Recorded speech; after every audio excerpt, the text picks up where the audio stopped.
Mm. Oh.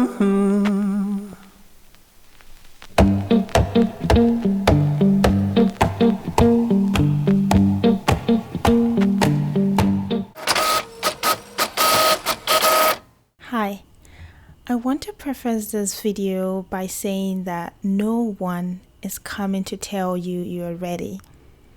I started my business with no experience. I don't have a business degree. I've never taken an entrepreneurship class.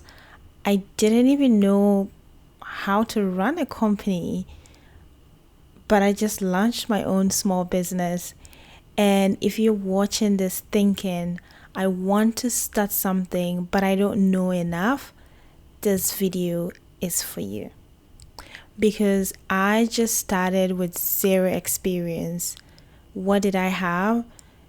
Just a sewing machine and an idea. I started my brand just sewing and selling 100% pure silk scrunchies. And honestly, it didn't start with some big master plan. I just wanted to create something that felt beautiful, high quality, and intentional. And also just try out my creative experiments, if I'm being honest. I wanted to create something that was also a little luxurious, but still accessible. For me, I've always loved sewing and, creating things. And it started with learning on my own and just experimenting. At some point, I started thinking, I was like, what if I actually turned my hobby into something more? And I remember feeling very excited, but I was also scared because I didn't really know where to start.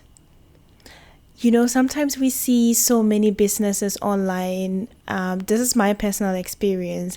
And then, we think that these people have some business degrees or, they have some investors or some secret source that we just don't know where they have it from.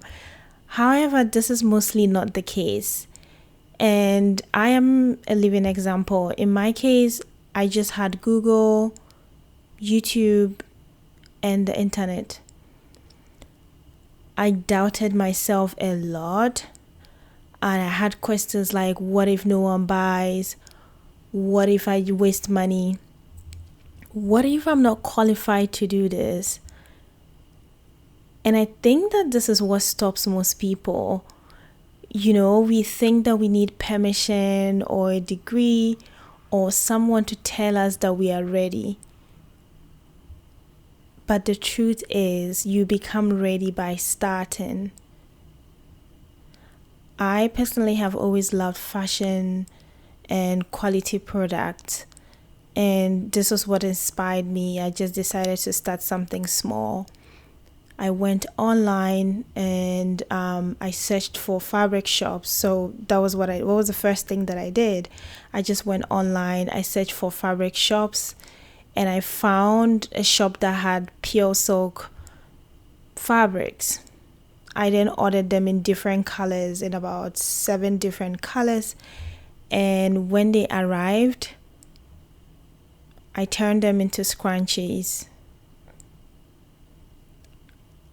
I made a sewing pattern, gathered merchant thread, elastic, and some pins, and I got to work. I stitched the cut pattern pieces that I cut from my sewing pattern from the fabric.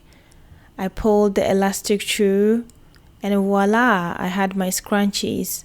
I can make a detailed video on how to make a scrunchie from scratch. Just let me know if you're interested in the comments. But making the product was just the beginning. I had to learn how to open an Etsy shop. I had to learn how to take product photography. I had to learn how to build a website and also testing packaging. I didn't know if I could post or deliver packages in boxes, mailers, and different looks. These were very, very important pieces in the puzzle because, not to go into too much detail, but if you're using the post office or some delivery service to deliver your packages, you'd have to learn measurements and dimensions and all the things. Like, these are further details, not too TMI. And honestly, I made mistakes. I wasted money. I had to redo things, but I kept on going. I kept on learning and I kept on improving in the process. Everything I learned came from free information online, YouTube, ChatGPT, and the whole wide web, I would say. And as I said earlier, there's no degree, there's no special background. It was just consistency.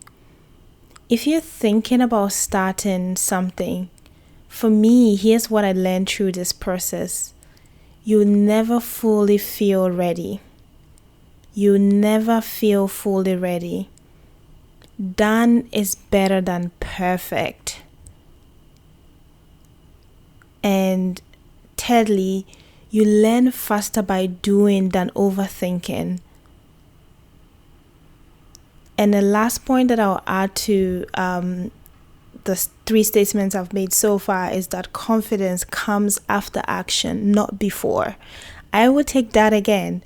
Confidence comes after action, not before. There's a powerful idea from Maya Angelou that completely shifted how I think about starting before you are ready. Let me show you. If you had a daughter, 10 or 12 years of age, what would you say to her about growing up in this society? Oh, well, first, if I had a daughter, that's what I'm at the point of adopting a child now, since I have no child in the home, and I love them. I respect all of them, white and black. My child, I hope, would be black, because I have so much I can teach her and pull out of her. I would say you might encounter many defeats, but you must never be defeated, ever. In fact, it might even be necessary to confront defeat. It might be necessary to get over it, all the way through it, and go on. I would teach her to laugh a lot. Laugh a lot at the silliest things, and be very, very serious. I teach her to love life, I bet you that. So in this video, what she's really saying here is that fear isn't a sign to stop. It's a sign to begin. And for me, that's what hit me hard, because when I started my business, I kept thinking I needed to feel confident first. And that's exactly what I had to unlearn. That the fear of failure isn't a sign to stop. It's actually a sign to begin. But honestly, the hardest part wasn't the business side. It was believing I could do it. It's still the beginning. I'm learning. But the fact that my business now exists means that I didn't let fear win. I'm so excited. Yay! I'm so excited. I'm so proud that I was able to launch my Silk Scrunchie brand on Etsy, and I'm really, really proud of it. And if you want to check out the link, I'll put it in the notes below. And I would say that if you are starting something, to comment what you're working on. I'd love to support you. And if you want to see the real journey, my wins, my mistakes behind the scenes, subscribe and follow me on this journey. Start before you feel ready. That's what I'm doing. And I'll see you in the next video, Batacup. Thank you so much for listening. And it was such a pleasure talking to you about my business. I'm so excited about it. And I can't wait to see and hear what you're doing in the comment section. Let me know. Mm.